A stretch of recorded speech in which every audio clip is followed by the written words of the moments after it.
Well, it's time for Pope Francis and his entourage to end the 3-day trip in the Holy Land. It went by very rapidly, but I think for those who were either involved or covering the papal trip, they probably felt like it was far more than 3 days. As you can see, an El Al plane, the same one that brought a lot of us to Tel Aviv, will be bringing the Holy Father back to Rome. He's scheduled to depart about 8:15. You can see the cardinals, Cardinal Sandri, Cardinal Parolin, Secretary of State, Cardinal Kolk. You can see them lining up to greet the Holy Father, as well as the Holy Father's friends, his rabbi and imam friend from Jerusalem.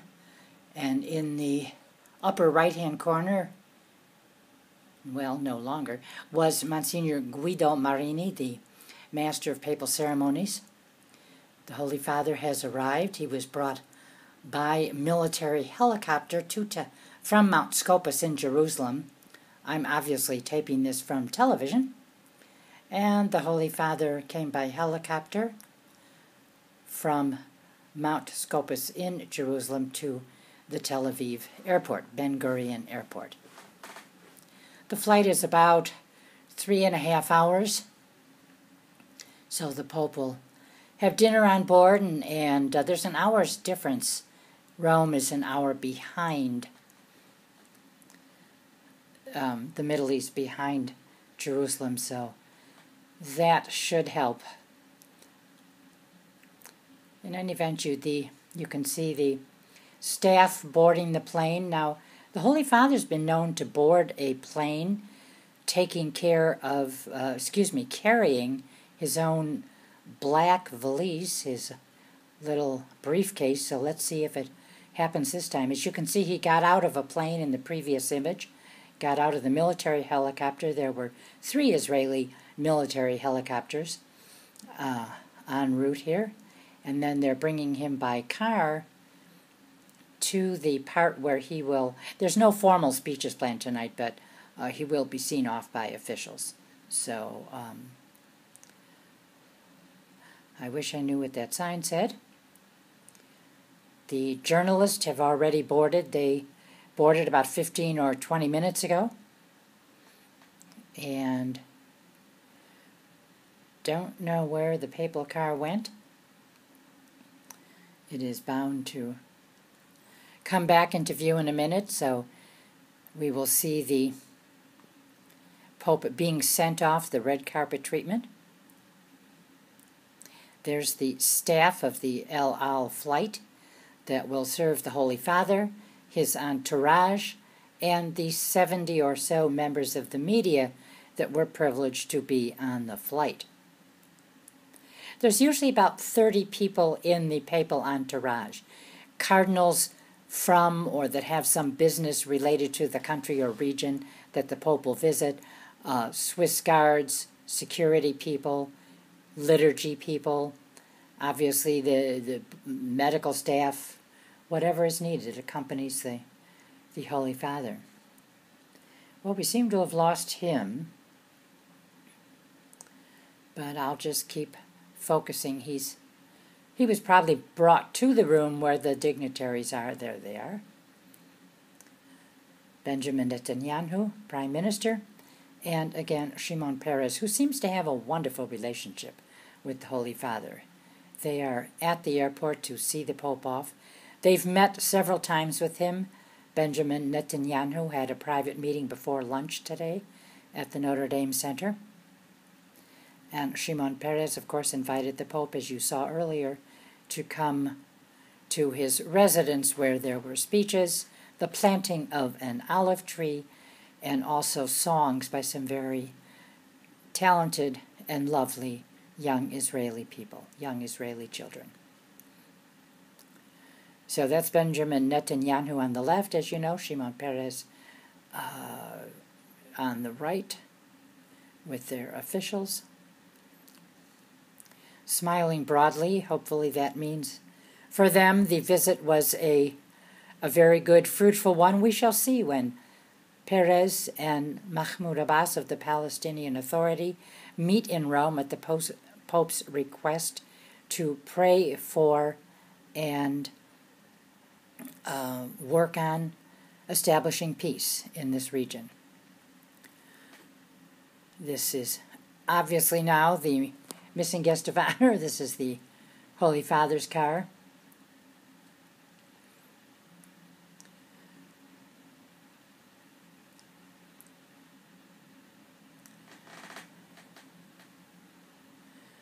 He must feel like, with everything that he's done, I think today, Monday, May 26th, I think there was something like 10 different appointments and stops he made, and 6 different speeches.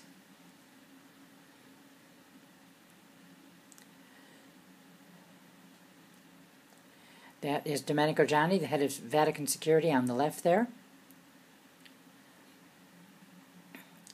I have a feeling with all these appointments that the Holy Father, his entourage, and the journalist will sleep very well tonight.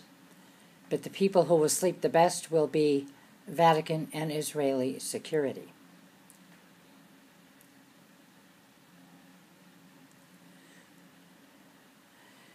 So, fond farewells between the Prime Minister, the Pope, and the President. And a fruitful trip. I wish I could sit next to the Holy Father and say, Holy Father, summarize your trip. Tell us the high points. But he'd be diplomatic enough to call every moment a high point. Now it looks like they're all ready to walk up the red carpet to the plane. It is tradition in the Vatican for a pope to leave the Vatican on an Alitalia plane and to return to Italy if the last country he has visited has a national airline. The Pope generally returns to Italy on that airline. Well, it looks like these 3 gentlemen are getting along very well. You see a salute here, but there are no formal speeches on the part of the government or the part of the Holy Father. The sun is setting. You can see the sky, even from when I began this video. The sky is getting darker and darker. It is a little after 8 here, so it looks like the takeoff will be precisely on time.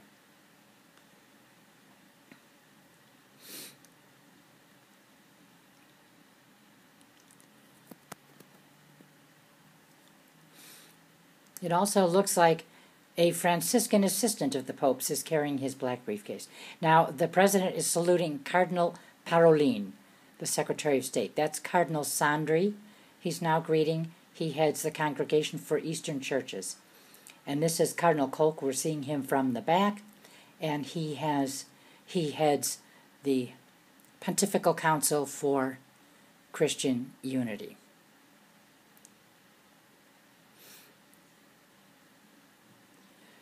That's Patriarch Twal right there that the Pope is greeting as we speak.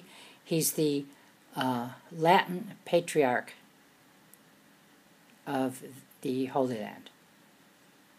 The Latin Patriarch, of Jerusalem.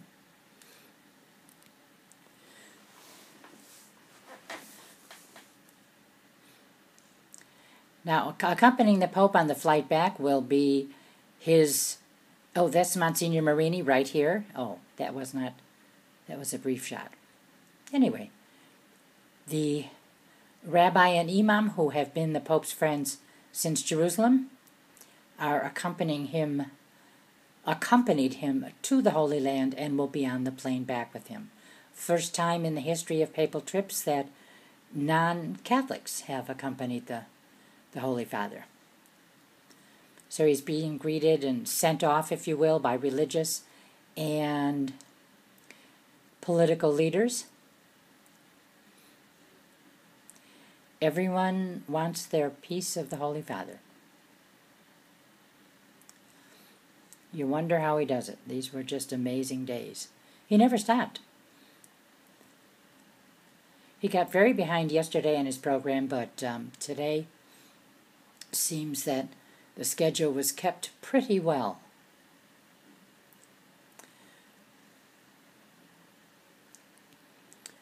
I have no idea how long the videos can be. I'm taping this with my iPad.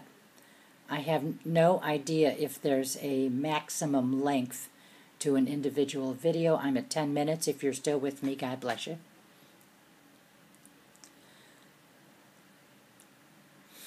I guess it's a good thing there are no speeches. Can you imagine when they'd take off?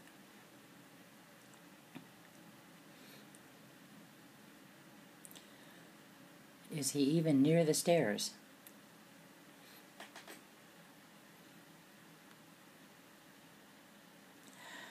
Well,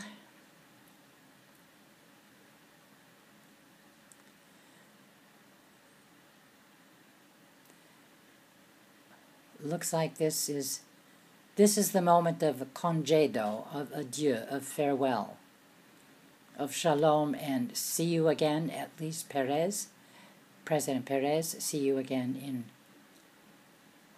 in Rome, in the Vatican, where we will talk about peace. Oh, I'd love to be a fly on the wall there, know what Netanyahu and the Holy Father are saying.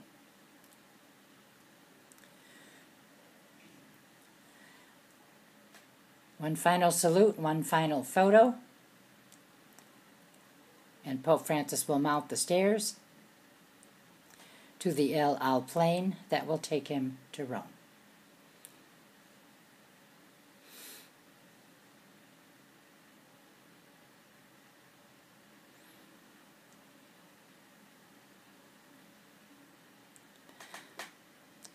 Pope Francis is so unusual. At solemn moments, important events, liturgies, he is one of the most solemn people you'd ever see.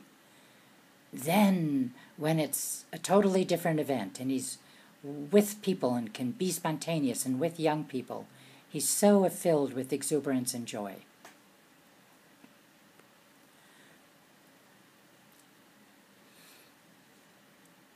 I'm just guessing here the Pope is saying, see you at the Vatican. And Mr. Netanyahu, let's bring peace to the people of this region.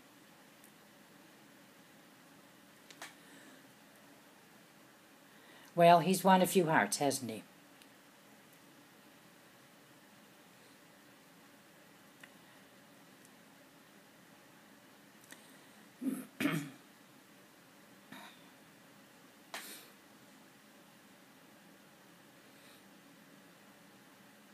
This is like saying goodbye after going to a dinner party at a friend's house.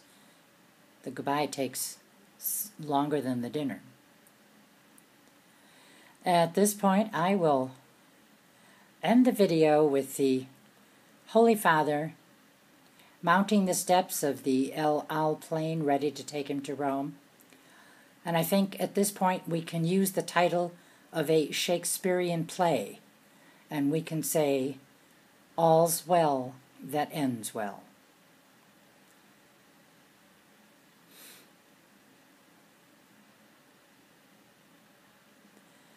Safe travels, Holy Father.